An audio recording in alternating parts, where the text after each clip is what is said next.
عبادت کرنے کا تو وہاں اللہ سبحانہ و تعالیٰ کی عبادت بصورت توحید ہے، اللہ کو یکتا اور ایک پانا چاہے، اللہ رب العزت کی عبادت میں کسی کو شریک نہ ٹھہرایا جائے۔ اس طرح انسان مکلف ہے اللہ رب العزت کے قانون اور شریعت اور قرآن و سنت کے ضابطے کے، اسی طرح دوسری جو مخلوق ہے وہ جنات ہیں۔ اگرچہ قرآن و حدیث کی روشنی میں دونوں کے اندر بنیادی فرق ہے، جب ہم قرآن و سنت کے دلائل دیکھتے ہیں تو جن و انس کے اندر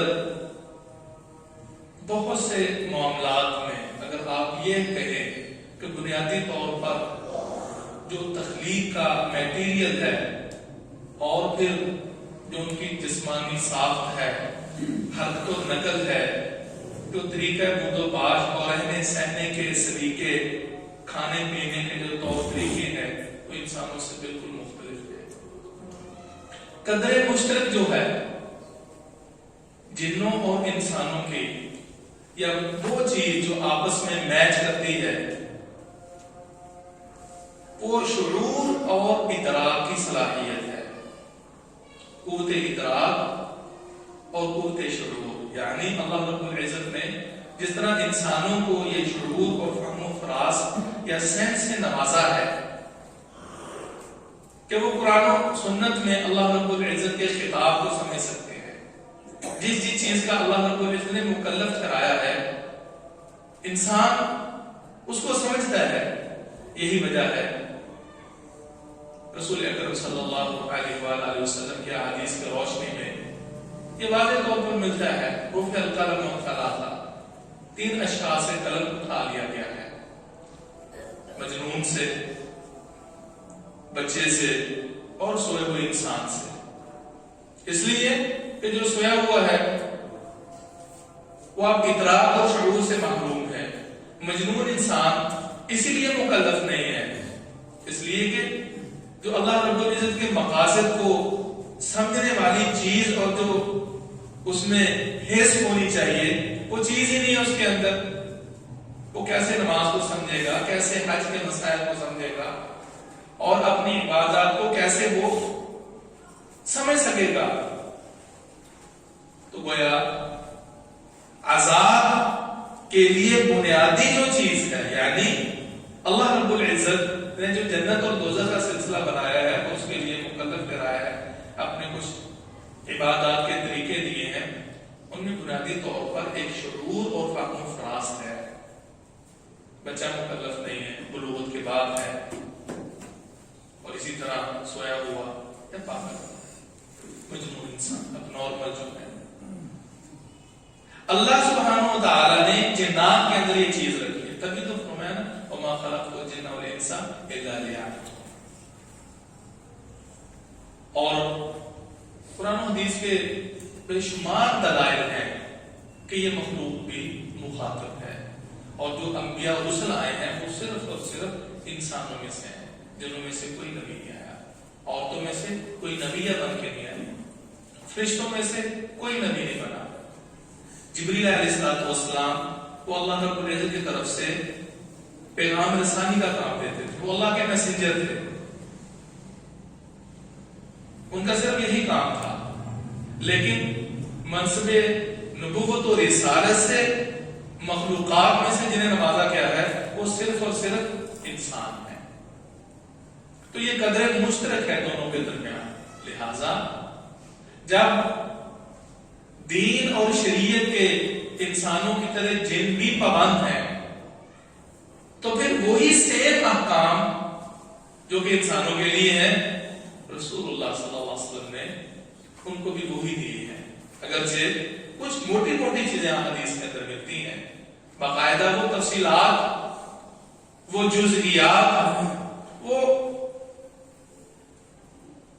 جس طرح کہ انسان کے لیے ایک ایک چیز میں رہنمائی ملتی ہے، وہ تفصیلات الگ سے ان کے حق میں نہیں ملتی، لیکن چونکہ وہ بھی اسلام کے پابند ہیں، تا قیامت آنے والے جو ابلیس کی اولاد ہے وہ بھی مکلف ہے۔ اس لیے تو اللہ سبحانہ وتعالی نے فرمایا یا معشر الجن والانس الم یأتکم رسل منکم یقصون علیکم آیاتی وینذرونکم لقاء یومکم ھذا. تمہارے پاس جب اللہ کے حضور حاضر ہو گئے اللہ پوچھے گا الم یأتکم رسل منکم، کیا تم ہی میں سے رسول نہیں آئے تھے؟ یتلون علیکم آیاتی، جو میری آیات تمہیں پڑھ کے سناتے ہیں. اس کا مقصد یہ ہے کہ دونوں ہی پابند ہیں اس بات کے. باقی کچھ وجوہ سے ان کا فرق ہے. قرآن و حدیث کے دائرے میں دیکھیں تو ان کا فرق ہے. وہ کن چیزوں میں فرق ہے، یا بنیادی وہ کون کون سی چیزیں ہیں کہ جن کے اندر تفریق پائی جاتی ہے، تاکہ جب ہم بنیادی طور پہ چیز کو سمجھ لیں گے تو پھر آگے جو شیاطین کے معاملات ہیں جو کہ غیر مرئی طور پر ہمیں اپنے وسوسوں کا شکار بناتے ہیں، یہ جنات، یہ شیاطین، ہم ان کو سمجھ سکیں. تو یہ وہ مخلوق ہے جو مختلف شکلیں بدل سکتی ہے. اللہ رب العزت نے کو قدرت نصیب فرمائی ہے، اور ہمیں تو وہ دیکھ سکتے ہیں لیکن ہم انہیں نہیں دیکھ سکتے. انہ یراکم هو وقبیلہ من حیث لا ترونہم، وہ اور اس کا قبیلہ یعنی ابلیس، اس کی اولاد اور اس کے چیلے چاٹے، وہ ہمیں دیکھتے ہیں لیکن ہم نہیں دیکھ سکتے. یہ بنیادی طور پر اللہ سبحانہ وتعالی نے ان کے اندر یہ قدرت رکھی ہے. ہو سکتا ہے ہمارے اندر چلتے پھرتے ہیں، ہمارے گھروں میں آتے جاتے ہیں. احادیث کے اندر یہ تفاصیل ملتی ہیں، گھروں میں آتے جاتے ہیں، مختلف مقامات پر ان کی رہائشیں ہیں. اب ہم مزید آگے چلتے ہیں کہ ان کی اصل کیا ہے، یہ کہاں سے پیدا ہوئے ہیں. تو یہ سب سمجھتے ہیں اور جانتے ہیں کہ جنات کو اللہ سبحانہ وتعالی نے آگ کے شعلے سے پیدا کیا ہے. یہ بنیادی فرق ہے. وَالْجَانَّ خَلَقْنَاهُ مِنْ قَبْلُ مِنْ نَارِ السَّمُومِ، جو دہتی ہوئی آگ کے شعلے ہیں اس سے پیدا کیا ہے. وَخَلَقَ الْجَانَّ مِنْ مَارِجٍ مِنْ نَارٍ، مارج من نار، آگ کو دہکاتے ہیں، جلاتے ہیں اور اس کے شعلے اوپر اٹھتے ہیں. میری آگ سے نہیں، جو اوپر کو بھڑکتی ہوئی آگ کا شعلہ تو ہو جاتا ہے نا، اس تیز اور شدید حدت والی آگ سے اللہ رب العزت نے ان کو پیدا کیا ہے. قرآن و سنت کے دلائل کی روشنی میں ہمارا ایمان ہے کہ جنات باقاعدہ ایک مخلوق ہے. بہت سے ایسے لوگ ہیں جو جنوں کو تسلیم نہیں کرتے. وہ لوگ جو کہ نیچری ہیں، جو باقاعدہ اس زندگی کو عقل اور شعور کے معیار پہ پرکھتے ہیں. جو چیز ان کی عقل اور عام جو قوانین فطرت ہیں اس کے مطابق حدیث ہے اس کو قبول کریں گے، اس کے مطابق قرآن مجید کی آیت ہے اسے قبول کریں گے. اگر وہ آیت اس قانون فطرت یعنی ان کے مطابق جو ہے، نیچری جو لوگ ہیں، عقل پرست ہیں، اس کی روشنی میں سب دیکھ کر اس کی تعبیر کریں گے. جس طرح کے سر سید احمد خان تھے، عبداللہ چکڑا آدمی تھا، اللہ حضرت کیاز، یہ غلام محمد پرویز، یہ اسی نوعیت اور کیٹاگری کے لوگ تھے. اسی لیے قرآن مجید کے جو اصل مقاصد سے ان کا انہوں نے جنازہ نکال دیا. وہ مفاہیم اور وہ اللہ رب العزت کی مراد رسول معظم صلی اللہ علیہ وآلہ وسلم پر اس کتاب حمید کو نازل کرنے سے جو اللہ رب العزت کی بعض اغراض تھی، وہ ان لوگوں نے اپنے شعور اور فہم و فراست کی بنیاد پر ان ریشنل قسم کے لوگوں نے ٹھکرا دی. تو گویا صرف اور صرف اسلام کے اندر عقل پرستی یا ریشنلٹی کا کوئی تصور نہیں ہے. عقل پرستی بہت سی ایسی چیزیں ہیں، اگر میں اپنی عقل کے معیار پہ پرکھوں اور دیکھوں تو مجھے بہت سی چیزیں سمجھ میں نہیں آئی. علی مرتضیٰ رضی اللہ تعالیٰ عنہ کی اسی حدیث موجود ہے نا، لو کان الدین بالرأی لکان اصل الکفر اولا بالمذہب اعلی. اگر دین کی بنیاد صرف عقل پہ ہوتی، ہر جزی ہر کلی کو، دین کے ہر مسئلے کو انسان اپنی عقل کے پیمانے پہ پرکھتا ہوتا، تو پھر جوربین اور موضوع پر مسا وہ نیچے ہوتا اوپر نہ ہوتا. مسا اوپر کرتے ہیں، غسل میں لے لیجئے، انسان کا وضو ٹوٹ جائے تو اس نے سمپل وضو کرنا ہے، حالانکہ ہوا خارج ہونا بھی ایک سبب ہے. اگر ہوا خارج ہونے سے وضو ٹوٹتا ہے تو ہم وضو کرتے ہیں، مخصوص مقام کو نہیں دھوتے. انسان پہ غسل پڑتا ہے، حالانکہ وہی مقام اور محل ہے جہاں سے انسان پیشاب کرتا ہے.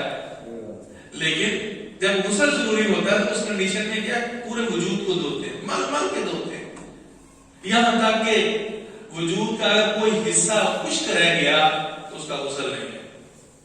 کوئی بھی جزو اور بدن معمولی بات نہیں ہے. بخاری وغیرہ کی حدیث ہے، رسول اکرم صلی اللہ علیہ وآلہ وسلم نے دیکھا کہ کچھ لوگوں نے وضو کیا، وہ اعقابہم ضرور، ان کی ایڑیاں چمک رہی تھی. لم تصبہم الماء، لم تصبہ الماء، وہاں پانی نہیں پہنچا تھا، ایڑی کی پچھلی جانب جو ہے ٹکنے والی جگہ وہ خشک رہ گئی. تو رسول اکرم صلی اللہ علیہ وآلہ وسلم نے کیا فرمایا؟ ویل للاعقاب من النار، ویل للاعقاب من النار. ان ایڑیوں کے لیے جو خشک رہ گئی جہنم کی آگ کی وعید ہے، ہلاکت ہے، مقام ویل ہے ان کے لیے. یعنی ایسی ایڑیاں جہنم کی آگ میں جائیں گے. مسئلے سے مسئلہ نکل، غور فرما لیں ہمارے وضو کے اندر، ہمارے غسل کے اندر، ہماری طہارت کے اندر کتنی خرابیاں ہیں. تو لہذا بنیادی طور پر یہ چیز جو ہے وہ ملحوظ رہنی چاہیے کہ دین کے معاملے میں، ہر معاملے میں عقل کو گھسیٹنا یہ درست نہیں ہے. لیکن یہ بھی ذہن میں رکھیے کہ غور و فکر، تدبر اور اس کون و مکان اور کائنات کے اندر غور کرنے کی اللہ نے دعوت دی ہے. غور و فکر کریں اصول اور ضابطے کے ساتھ، لیکن ہر مستند بات، ہر مستند حدیث اللہ سبحانہ و تعالیٰ کے فرمان فرامین کو بھی عقل کی کسوٹی پر چڑھا کر دیں گے. معجزے سمجھ میں نہیں آتے، خلق عادت و امور سمجھ میں نہیں آتے اور ان کو ٹھکرا دیا جائے کہ انسان ہو کر پرندوں کو ٹکڑے ٹکڑے کر کے پھر وہ اڑنا شروع ہو جائیں. پیدس کیا بات ہے، مرا ہوا انسان زندہ نہیں ہو سکتا، لیکن اللہ کے نبی کو اللہ رب العزت کے فضل و کرم سے احیاء موتیٰ کی صلاحیت تھی، وہ باذن اللہ کے حکم سے تھا. رسول اکرم صلی اللہ علیہ وآلہ وسلم کے پوروں سے، انگلیوں سے پانی کا ٹپکنا یہ کیا ہے؟ اللہ کا فضل تھا، یہ معجزہ ہے. کسی صالح آدمی کے ہاتھ پر جو کہ صالح ہو، اگر وہ خلق عادت جو عام معمولات سے ہٹ کر معاملہ ظاہر ہو جائے تو وہ کرامت ہے، اور انبیاء علیہ الصلوۃ سے ان کا ظہور ہو تو وہ معجزہ ہے. جو عقل کو عاجز کر دے تو اس میں خود اس کی نیکی، صالحیت یا اپنا اس میں اس کی اتھارٹی یا اپنی قدرت کا عمل دخل نہیں ہوتا، بلکہ اللہ سبحانہ و تعالیٰ کی قدرت کا فرمان. تو عقل خلاف نہیں ہے، غور و فکر کا حکم ہے، لیکن ہر بات میں عقل کو گھسیٹنا یہ درست نہیں ہے. اور یہ بھی ذہن میں رکھیے کہ اللہ رب العزت کا ہر فرمان، نبی محمد صلی اللہ علیہ وآلہ وسلم کی ہر سنت ہمیں یقین ہونی چاہیے کسی بھی حکمت سے خالی اور عاری نہیں ہے، وہ عین عقل سلیمہ کے مطابق ہے. بہرحال رسول اللہ صلی اللہ علیہ وسلم فرماتے ہیں حدیث کے اندر ان کی تخلیق کیسے ہوئی. بہرحال تخلیق ان کی آگ سے ہوئی ہے اور ان کا وجود ہے، یہ موجود ہیں. یہ نہیں کہنا چاہیے کہ جن وہ ہیں جو دیہاتی ہیں. لفظ جن کا مفہوم اور معنی کیا ہے؟ جو پوشیدہ رہنے والی مخلوق. فلما جن علی اللیل رأى کوكبا، جنہ یہ جنن کا مطلب ہوتا ہے پوشیدہ اور مخفی ہونا، چھا جانا، تاریکی کا آ جانا. چونکہ ہماری نظروں سے یہ اوجل ہوتے ہیں اس لیے ہم ان کو جن کہتے ہیں. تو اسی قسم کے بعض ریشنل قسم کے لوگ جو کہ عقل پرست ہیں، انہوں نے کہا اس کا تو تصور ہی نہیں ہے، یہ مخلوق جو نظر نہیں آتی ہے ہمیں، اس سے مراد دیہاتی ہیں جو شہریوں کی نظروں سے اوجل رہتے ہیں. تو رسول اکرم صلی اللہ علیہ وسلم کے اس حوالے سے فرمان بھی ہے، ان کے بہت سی احادیث بھی ان کے وجود پر دلالت کرتے ہیں. بہرحال جو ان کا خمیر اور مادہ کیا ہے، صحیح مسلم کی حدیث ہے، رسول اکرم صلی اللہ علیہ وآلہ وسلم فرماتے ہیں خلقت الملائکۃ من نور، فرشتے نور سے پیدا ہوئے، روشنی سے، نور سے پیدا ہوئے. وہ خلق الجان من مارج من نار، اور جو جنات ہیں وہ آگ کی لپٹ اور اس کا جو شعلہ اس سے پیدا ہوئے ہیں. وَخُلِقَ آدم مِمَّا وُصِفَ لَكُمْ، اور آدم علیہ السلام اس سے پیدا ہے جو اللہ سبحانہ وتعالی نے تمہارے لیے بیان فرما رہے ہیں مٹی سے. انسان کے ضمیر میں پانی مٹی یہ شامل ہے. بنیادی اللہ رب العزت نے انسان کو مٹی سے پیدا فرمایا ہے. تو یہ بنیادی فرق ہے. اور اسی طرح جب ہم مزید آگے چلتے ہیں اور اس موضوع کو دیکھتے ہیں تو ہمارے سامنے ایک قسم کے جنات نہیں ہیں. رسول اکرم صلی اللہ علیہ وآلہ وسلم کی احادیث کی روشنی میں 3 قسمیں جنات کی ملتی ہیں. فرمایا الجن ثلاثۃ اصناف، جنوں کی 3 قسمیں ہیں. صنف لهم اجنحۃ یطیرون بالہوا، ایک قسم وہ ہے جن کے پر ہیں. ہم نے بھی دیکھے رسول اکرم صلی اللہ علیہ وآلہ وسلم نے بیان فرمایا ان کے پر ہیں، وہ ہوا کے اندر اڑتے پھرتے ہیں. وَصِنْفٌ حَيَّاتٌ وَكِلَابٌ، اور دوسری قسم کون سی ہے؟ وہ سانپوں کی صورت میں اور کتوں کی صورت میں رہتی ہے. وہ ہو سکتا ہے ہمارے بالکل کوئی جوار میں سانپوں اور کتوں کی صورت میں پھر رہے ہوں، اور ایسے مناظر دیکھنے میں آئے نہیں ہیں، کیچ ہوئے ہیں، ریکارڈ میں ہیں. رسول اکرم صلی اللہ علیہ وآلہ وسلم کی یہ صحیح حدیث ہے. ایک واقعہ بھی صحابی کا آتا ہے، نئی شادی ہوئی تھی ان کی.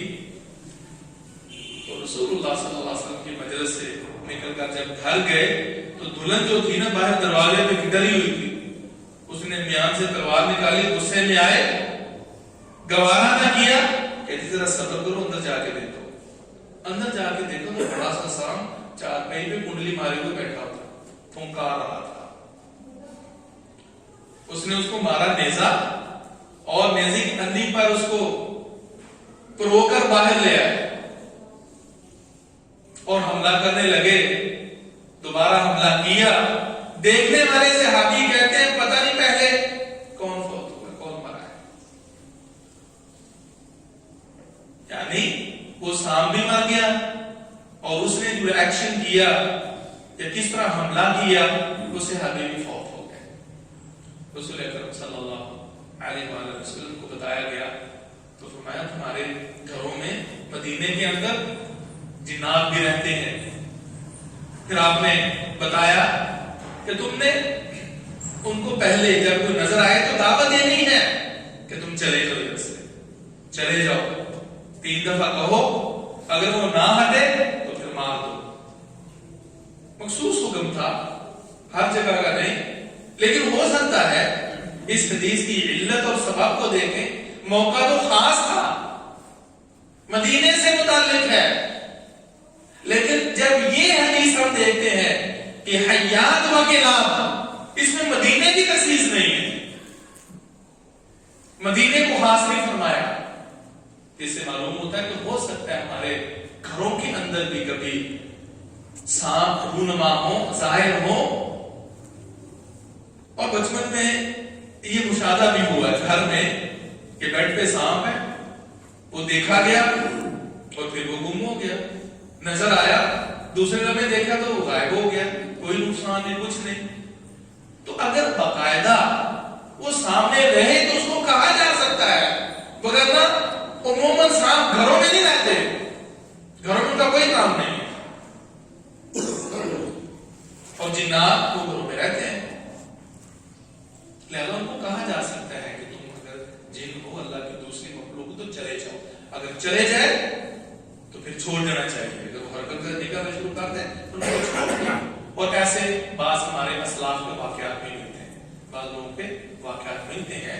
ایسے ہوا. اور تیسری قسم رسول اللہ صلی اللہ علیہ وسلم نے جنات کی فرمایا یرحلون و یدعنون، وہ ہے جو خانہ بدوش، کبھی ادھر پڑھاؤ کبھی ادھر پڑھاؤ، جیسے ہمارے خانہ بدوش لوگ ہیں، کبھی کسی بستی میں خیمہ کبھی کسی شہر میں چلے گئے. تو یہ 3 قسمیں جنات کی ہیں. ایک تو ہوا میں اڑتے پھرتے رہتے ہیں، دوسرے کتے اور سانپ کی صورت میں، اور تیسرے خانہ بدوش. اب ان کی جگہ اور مقامات کیا ہے؟ رسول اکرم صلی اللہ علیہ وآلہ وسلم کی حدیث کی روشنی میں یہ عموماً کھنڈرات میں رہتے ہیں، صحراؤں میں رہتے ہیں، قبرستانوں میں رہتے ہیں، گندگی کی جگہوں میں رہتے ہیں.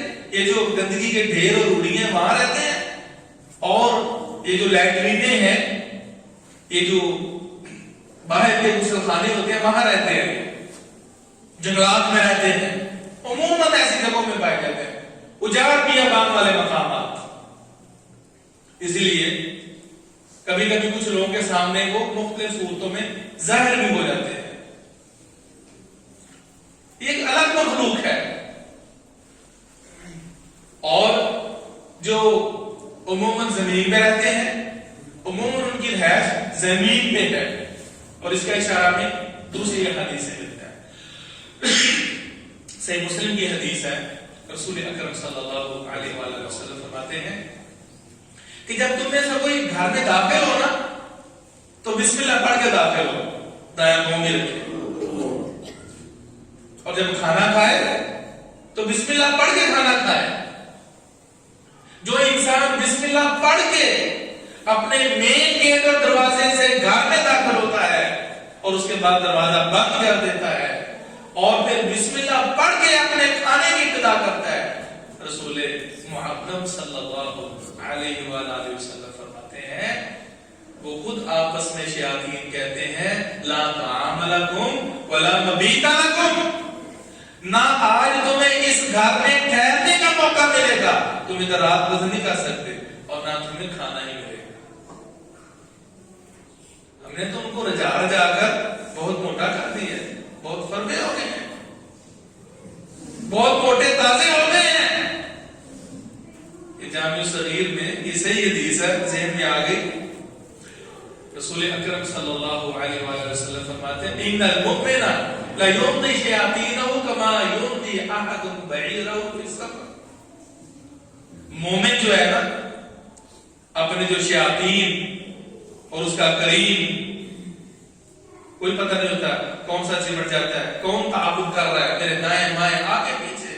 فرمایا جو مومن ہوتا ہے اونٹ کو چلا چلا کر، جیسے تم میں سے اونٹ کو چلا چلا کر اس کو تھکا دیتا ہے، مومن بھی اس کو ایسے ہی تھکاتا اور مارتا ہے. فیض القدیر کے اندر علامہ مناوی رحمہ اللہ نے شرح کے اندر ذکر بعض اسلاف کا ہے واقعہ.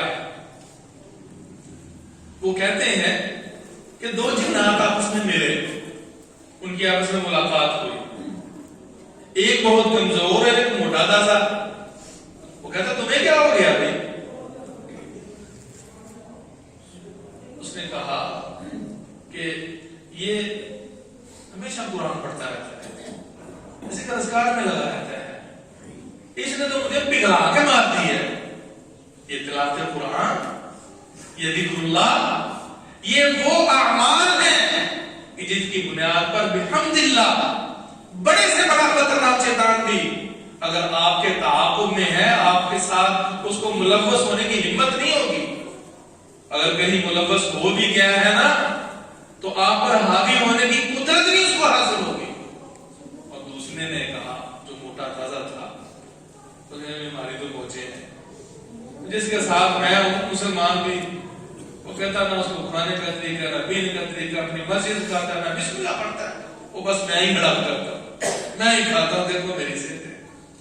میرے محترم بھائیوں مت سمجھیے کہ آپ اگر ان احکامات اور آداب کو ملحوظ خاطر نہیں رکھیں گے تو آپ کو بھی فائدہ ہوگا.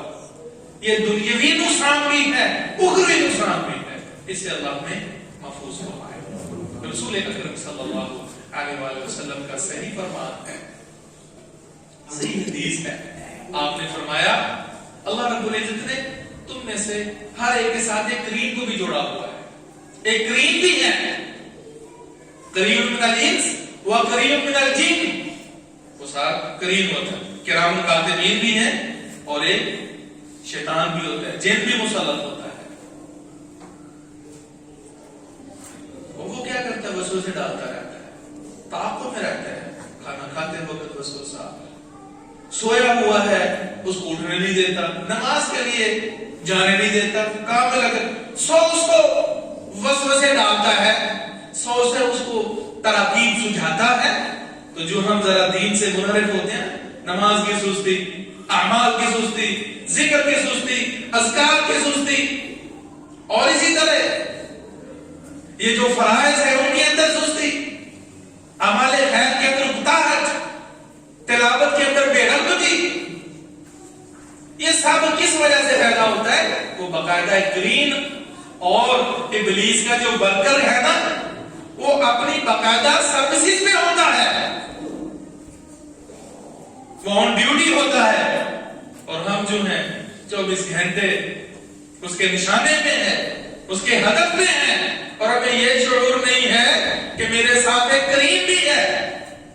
بندہ مومن متنبہ رہنا چاہیے، ہوش اور شعور میں رہنا چاہیے، اور اس سمجھ کے ساتھ اپنا اقدام کرے. جہاں کہیں الٹی سوچ پیدا ہو، جہاں کہیں الٹا جذبہ پیدا ہو، جہاں کہیں انسان کے دل و دماغ کے اندر کوئی خرابی کا عنصر جنم لینے لگے، تو فوراً سمجھے یہ میرے قریب کا وسوسہ ہے، اب مجھے وہ بہکار آ رہا ہے. اللہ رب العزت دعا کا اللہ محفوظ ہو. ہر انسان کے ساتھ ایک قریب ہے. انسان پوچھتا اللہ کے رسول آپ کے ساتھ بھی ہے؟ فرمایا ہاں میرے ساتھ بھی ہے. اللہ مگر لا یامرنی الا بخیر الا انه اسلم. فرمایا وہ مسلمان ہو گیا ہے. شاعر یہ بھی مانا کرتے ہیں میرا قریب مسلمان ہو گیا ہے، اور بعض کہتے ہیں مطیع ہو گیا ہے.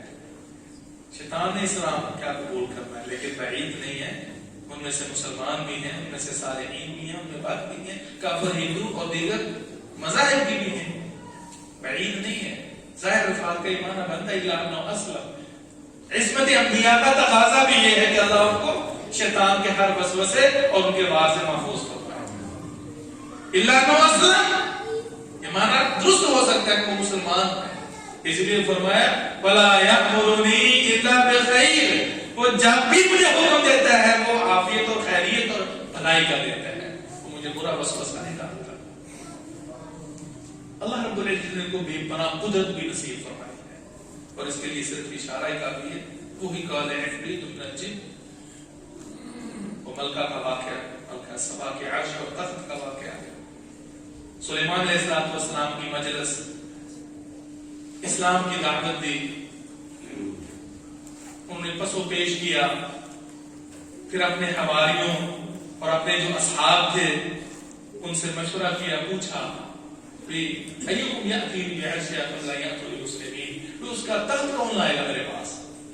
قال عفریت من الجن انا آتیک بہ قبل ان تقوم من مقامک وانی علیہ لقوی امین. ایک دیو نے کہا عفریت بہت طاقتور جن، جو آپ کے اٹھنے سے پہلے اس کا عرش میں یہاں حاضر کر دیتا ہوں، اور طاقت بھی ہے اور امین بھی ہوں، ذوق نہیں ہے میرے اندر، لا سکتا ہوں، اور اس کے اندر کوئی تبدیلی کو خیانت بھی نہیں ہوگی. پوری امانتداری کے ساتھ آپ اپنی خدمت میں حاضر کرتا ہوں. لیکن وہیں سے اٹھا قال الذی عنده علم من الکتاب، وہ جو ان کے اصحاب میں سے ایک صحابی سلیمان علیہ السلام، انہوں نے کہا جی مجھے اجازت دیں تو آنکھ جھپکنے سے پہلے آپ کی خدمت میں حاضر کر دوں. فلما رأى مستقرا عند قال هذا من فضل ربی. آنکھ جھپکی نہیں تو آپ سامنے کھڑا تھا، الٹی کرا رہا تھا. تو میں میرے رب کا فضل ہے، اللہ نے قدرت دی ہے یہ جنات کو. محترم بھائیوں، پھر کھانے پینے کا ان کا نظام ہے. رسول اکرم صلی اللہ علیہ وآلہ وسلم خدمت میں، آپ کی خدمت میں جو ان کا مبلغ تھا، نمائندہ تھا، وہ حاضر ہوا۔ عبداللہ بن مسعود رضی اللہ تعالیٰ اس حدیث کا راوی ہے، اور اس نے آ کے رسول اکرم صلی اللہ علیہ وسلم سے کچھ باتیں پوچھی۔ آپ نے ان کو اسلام کی دعوت دی، کچھ آداب بتائے، اور صحابہ کو لے جا کر آپ نے نشانات دکھائے۔ یہ ہیں ان کے قیام کے، ان کے نشانات، یہ ہیں ان کی آگ کے نشانات۔ وہ بھی آگ استعمال کرتے ہیں، جلاتے ہیں، کھاتے ہیں، پیتے ہیں۔ ان کے اندر بھی تناسل کا سلسلہ ہے، ان کی بھی ذریت اور اولاد ہوتی ہے۔ جس طرح ہمارے ہاں یہ سلسلہ ہے، یہ نسل کا اور تناسل کا انسانوں کے اندر، یہ سلسلہ جنات کے اندر بھی ہے۔ جس طرح آدم علیہ السلام ابو الانس ہیں، انسانوں کے جد امجد اور باپ ہیں، اسی طرح یہ جنات کے باپ کون ہے؟ ابلیس ہے۔ وہ کون ہے باپ؟ ابلیس ہے، جو اللہ نے اپنی درگاہ سے رام دیا تھا۔ تو رسول اللہ صلی اللہ علیہ وسلم سے انہوں نے کہا کھانے کے متعلق، تو آپ علیہ السلام نے فرمایا کل عظم ذکر علیہ اسم اللہ، ہر وہ ہڈی جس پر اللہ کا نام لیا گیا ہو اس پر گوشت ڈالنے کا تمہارا کھانا ہوگا۔ وَكُلُّ بَعْرَةٍ عَلَفٌ لِدَوَابِكُمْ، اور جانوروں کی جو لید اور مینگنیں ہوں گی وہ تمہارے جانوروں کا چارہ بن گئے۔ معلوم ہوا کہ ان کے چوپائے بھی ہوتے ہیں، وہ بھی ڈور ڈنگر رکھتے ہیں، ہمیں نظر نہیں آتے۔ تمہارے جو چوپائے ہیں، بھیڑ بکری گائے بھینس، جو بھی چوپائے ہیں، ہمارے چوپایوں کی مینگنیاں ان کے لیے گھاس کو چارہ، اور ہر وہ ہڈی جو ایک مسلمان گوشت کھاتے ہوئے اللہ کا نام لے کے وہ کھانا کھاتا ہے، اس ہڈی کو جب تم پکڑو گے لوگ اس پر بوجھ چڑھا ہوگا، وہ تمہارا کھانا ہے۔ رسول اکرم صلی اللہ علیہ وآلہ وسلم کی حدیث کی روشنی میں وہ واقعہ نصیبین جو ہے، نصیبین، وہاں کے جنات آپ کی خدمت میں حاضر ہوئے تھے۔ آپ نے باقاعدہ اللہ جا کر ان کو دین کی دعوت دی، اور پھر باقاعدہ ایک وفد آیا، اور پھر وہ مسلمان بھی ہوئے، اور قرآن مجید کے نزول کے بعد جب نبی صلی اللہ علیہ وآلہ وسلم کا نبوت کا آغاز ہوا، یہ مدینے کی بات ہے، شروع میں یہ سلسلہ چلا، تو پھر جنات حیران اور پریشان ہو گئے۔ پہلے تو کوئی رکاوٹ نہیں تھی، وہ جیسے بھی جاتے آسمانوں پر پہنچ جاتے تھے۔ جو سلسلہ ایک وحی کا تھا، معلومات تھی جو اللہ رب العزت کے فیصلے تھے، وہ سن لیا کرتے تھے۔ اور اللہ کے رسول صلی اللہ علیہ وسلم کی صحیح حدیث کے اندر اس کا ثبوت بھی ملتا ہے۔ یہ جو بات منجمین اور اسی طرح عدت شناس لوگ اور عاملین بیٹھے ہوتے ہیں، ان کا تعلق بھی ہوتا ہے، رابطہ ہوتا ہے ان سے۔ وہ کالے علم کے ذریعے کچھ غیر شرعی امور کے مرتکب ہو کر شیاطین اپنا کام لیتے یا اپنا کام لیتے ہیں، اور اللہ کے رسول صلی اللہ علیہ وسلم نے یہ بالوضاحت فرمایا ہے کہ وہ اس طرح اوپر نیچے، اس عامل سے لے کر اوپر نیچے وہ آسمان تک چلے جاتے ہیں، اور جو ہی کوئی تھوڑی بہت کانوں میں بات پڑتی ہے فوراً پہنچ جاتے ہیں۔ پہلے کوئی رکاوٹ نہیں تھی، لیکن جب اللہ کے رسول صلی اللہ علیہ وسلم کی تشریف آخری ہوئی، قرآن مجید کا نزول شروع ہوا، فَأَتْبَعَهُ شِهَابٌ ثَاقِبٌ، پھر جو ہی کوئی وہاں پہنچ کر اللہ کی وحی کو چرانا چاہتا ہے، اللہ کے احکامات کو بلا اجازت لینا چاہتا ہے، تو پھر شہاب ثاقب پڑتا ہے، جو جھلسا کے رکھ دیتا ہے، جلا کے رکھ دیتا ہے۔ تو یہ وہاں ایک شور مچ گیا کہ یہ کیا وجہ ہے، آخر پہلے کبھی ایسا واقعہ رونما نہیں ہوا، یہ حالات کیوں بدل گئے ہیں؟ پھر وہ ٹولیوں کی صورت میں مختلف خطوں میں پھیل گئے، اور ایک گروہ مقام نخلہ پہنچا۔ یہ جو تھا نا مقام رقاب، وہاں ایک وفد آیا، اور رسول اکرم صلی اللہ علیہ وآلہ وسلم یہ فجر کی نماز مقام نخلا میں پڑھا رہے تھے، اس موقع پر انہوں نے بڑی توجہ سے قرآن سنا، اِنَّا سَمِعْنَا قُرْآنًا عَجَبًا يَهْدِي إِلَى الرُّشْدِ فَآمَنَّا بِهِ۔ یہ سلسلہ جو تھا پوری وحی کا، وہ قرآن مجید سورہ احقاف کے اندر جو انہوں نے باتیں کہی تھی اور جو ان کے الفاظ تھے اللہ رب العزت نے وہ نقل فرماتے، کس طرح انہوں نے توجہ سے قرآن سنا، کس طرح وہ گروہ جماعت آئی، یا سورہ احقاف کا جو آخری رکوع ہے وہاں ملاحظہ کر سکتے ہیں۔ میرے محترم بھائیوں، جو انسان بسم اللہ نہیں پڑھتا وہ شیطان کا کھانا بنتا ہے، اور وہ کن کا کھانا بنتا ہے؟ کافر جنوں کا۔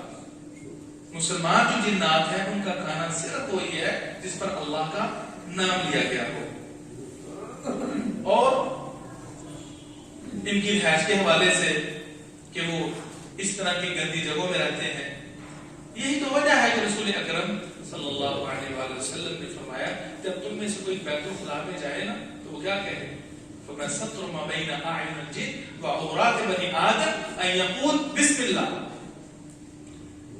جنوں اور انسانوں کے ستر یعنی شرمگاہوں کے درمیان پردہ کون سی چیز ہے؟ وہ بسم اللہ پڑھ رہے ہیں، بس پھر وہ پردہ حائل ہو جاتا ہے، حجاب سامنے حائل ہو جاتا ہے، وہ کچھ نہیں دیکھ پاتے۔ سنت یہ کہ انسان کھیت کھلیان میں جائے، باہر کہیں جنگل میں جائے، یا اپنے گھر کے واش روم میں جائے، یا مسجد کی لیٹرین میں جائے تو وہ کیا پڑھے؟ بسم اللہ، اللہم انی اعوذ بک من الخبث والخبائث، اللہ میں تیری پناہ میں آتا ہوں خبیث جنوں اور جننیوں سے۔ اگر ہم من الخبث پڑھیں، خبث با کے جزم کے ساتھ، با کے ضمے کے ساتھ، من الخبث والخبائث، تو خبث خبیث کی جمع ہے اور خبائث خبیثہ کی جمع ہے، جس کا معنی علامہ خطابی اور دیگر شاعروں نے کیا ہے جو مذکر جنات اور مذکر جنیاں ہیں، انسان ان کے وسوسے اور ان کی ایذا سے محفوظ ہو جاتا ہے۔ لیکن اگر ہم با پر جزم پڑھیں، اللہم انی اعوذ بک من الخبث والخبائث، تو اس کے اندر بڑی جامعیت ہے۔ ہر خبیث چیز، ہر اذیت ناک، وہ انسان ہو، وہ جنات میں سے ہو، یا کوئی کیڑا مکوڑا ہو، جو انسان ان الفاظ کے ساتھ دعا پڑھ کے بیت الخلاء میں جاتا ہے، رسول اکرم صلی اللہ علیہ وسلم کے فرمان کی روشنی میں اس کو کوئی چیز اذیت نہیں دے سکتی، وہ محفوظ رہتا ہے۔ لہذا ہمیں اس کا اہتمام کرنا چاہیے، اس سنت کو اپنے معمولات میں لانا چاہیے، وگرنہ پھر کیا ہوتا ہے؟ یہ جو آسیب ہوتا ہے، جن کو ہم اپنے عرف میں کہتے ہیں جنات چمٹ جاتے ہیں، اور ایک انسان آسیب زدہ ہو جاتا ہے، مختلف اسباب میں سے بنیادی وجہ یہ بھی ہے کہ ہم قول و براز کے وقت شرعی آداب کو ملحوظ نہیں رکھتے، اپنی مرضی سے بیٹھتے ہیں، اپنے انداز میں بیٹھتے ہیں، اور رسول اکرم صلی اللہ علیہ وآلہ وسلم کے حدیث کی روشنی میں جو مسنون دعائیں وہ پڑھتے ہی نہیں ہیں۔ تو جنات، شیاطین اور ان کے وسوسوں اور ان کے حملوں سے بچنے کے لیے انسان اذکار مسنونہ کا اہتمام کرے، انسان مختلف دعاؤں کا اہتمام کرے، گھر میں داخل ہو بسم اللہ پڑھ کے سوئے تو دیگر اذکار کا ساتھ معوذۃ اخلاص اور آیت الکرسی کا اہتمام کرے۔ وہ بخاری کی حدیث ہے نا، وہ 3 دن شیطان آتا رہا کھلیان میں، جو رمضان کے صدقات و خیرات جمع کیے ہوتے اسے چراتا، ابو ہریرہ رضی اللہ تعالیٰ عنہ چھوڑ دیا کرتے تھے، معاف کر دیتے، پھر منت سماعت کرتا، پھر جوڑ دیتے۔ ان کو پتہ نہیں تھا کہ یہ حقیقت میں شیطان ہے، جس سے معلوم ہوا کہ شیطان کو بھی گندم اناج کی ضرورت ہوتی ہے۔ اب ان کو چوری سے کیسے روک سکتے ہیں، اپنے مال کو کیسے محفوظ کر سکتے ہیں، اپنے ایمان اور گھر بار کو کیسے محفوظ رکھ سکتے ہیں، وہ رسول اکرم صلی اللہ علیہ وسلم نے طریقہ بتایا ہے۔ وہ ادعیہ معذورہ ہے، معوذتین، صبح و شام کے اذکار کا اہتمام، ان کا اہتمام کریں، آپ کے لائق بھی محفوظ، آپ کا دین بھی محفوظ، آپ کی اولاد بھی محفوظ۔ تو بلاخر اللہ کے رسول صلی اللہ علیہ وسلم نے بتا دیا کہ وہ تو شیطان تھا، جب آخری دن پکڑا گیا تھا انہوں نے کہا اب تو لے کے جاؤں گا، تو اس نے کہا یہ آیت الکرسی پڑھ لیا کرو، جس رات پڑھو گے نا کبھی شیطان گھر میں نہیں آئے گا، اس مقام پہ نہیں آئے گا۔ اور داروی کے اندر حدیث ہے، ایک صحابی اس کو شیطان قتل کر، موٹا تھا، کشتی کا مقابلہ ہو گیا۔ مومن جو ہوتا ہے میرے بھائیوں، مومن اس کی قوت ایمانی بڑے سے بڑے شیطان کو بچھاڑ کے رکھ دیتی ہے۔ یہ نہیں کہ انسان زیادہ گوشت کھاتا ہو، زیادہ توانا ہو، زیادہ موٹا ہو، زیادہ خوراک کا اہتمام کرتا ہو، شیاطین سے مقابلے کے لیے جتنا بھی نحیف اور جتنا بھی کمزور بدنی اعتبار سے مسلمان کیوں نہ ہو، لیکن اگر قوت ایمانی کے اندر مضبوط ہے، اگر اس کا ایمان تازہ ہے، تو بڑے سے بڑے شیطان بھی مقابلہ نہیں کر پاتا۔ اب اس میں مقابلہ ہوا، مسلمان نے اس کو نیچے گرا پھینکا، بچھاڑ دیا۔ مسلمان کہتا ہے یار تمہارے جنات کہیں گے تو تم کتوں کی پشتوں کی طرح کمزور ہو، یہ ہے تمہارا حال، تم اس طرح کی مخلوق ہو، یہ تمہارا حال ہے، اتنے کمزور اتنے نہیں۔ وہ کہتا ہے میں تو ان کا سب سے بڑا پہلوان ہوں، دوبارہ کشتی کرو۔ جب دوبارہ کشتی کی نا مومن نے پھر بچھاڑ کر رکھ دیا، چپ کے تلے کہتا میں تمہیں ایک چیز بتاتا ہوں، وہ آج جانا کسی جگہ پہ، گھر میں ہو سکتا ہے کسی جگہ پہ کام کرتا ہوگا، اس لیے وہ مقابلہ ہو گیا۔ تو اس نے کہا ایک چیز بتاتا ہوں کہ جس کے پڑھنے سے اگر دن کو پڑھو گے تو رات تک شیطان نہیں، رات کو پڑھو گے تو صبح تک کوئی خطرہ نہیں ہے۔ آیت الکرسی، آیت الکرسی، اللہ رب العزت ملک کی توفیق نصیب فرمائے۔ انشاءاللہ باقی آئندہ جو میں ذکر کریں گے، سبحان ربک رب العزت عما یصفون وسلام علی المرسلین والحمد للہ رب العالمین۔ ان الحمد لله نحمده ونستعينه ونستغفره، اشهد ان لا اله الا الله وحده لا شريك له، اشهد ان محمدا عبده ورسوله، اما بعد۔ انشاءاللہ جو اس حوالے سے مزید ان کے امتیازات ہیں، اور ہمیں اس حوالے سے کہ جو ان سے خدشات لاحق ہیں، اور بالخصوص جو لوگ ان کی پریشانی میں مبتلا ہو جاتے ہیں، شرعی طور پر کیا کرنا چاہیے، اور مزید جو ان سے متعلق چیزیں ہیں وہ آئندہ خطبے میں آپ کو انشاءاللہ بیان کریں گے۔ اللہ سے دعا ہے اللہ سب بیماروں کو عافیت و تندرستی نصیب فرمائے۔ اللہم اشف مرضانا ومرضى المسلمین، یا قاضی الحاجات اقض حاجات المسلمین، ربنا آتنا فی الدنیا حسنہ وفی الآخرۃ حسنۃ وقنا عذاب النار۔ اللہم اشف مرضانا ومرضى المسلمین، یا شافی الامراض اشف مرضانا ومرضى المسلمین۔ اللہم احسن عاقبتنا فی الامور کلها واجرنا من خزي الدنيا وعذاب الآخرة۔ ربنا لا تزغ قلوبنا بعد إذ هديتنا وهب لنا من لدنك رحمة إنك أنت الوهاب، إنك أنت الوهاب۔ ربنا ظلمنا أنفسنا وإن لم تغفر لنا وترحمنا لنكونن من الخاسرين۔ يا شافي الأمراض اشف مرضانا ومرضى المسلمين، اللهم اغفر لحينا وميتنا وشاهدنا وغائبنا وصغيرنا وكبيرنا وذكرنا وأنثانا، اللهم أحيي منا فأحييها الإسلام ومن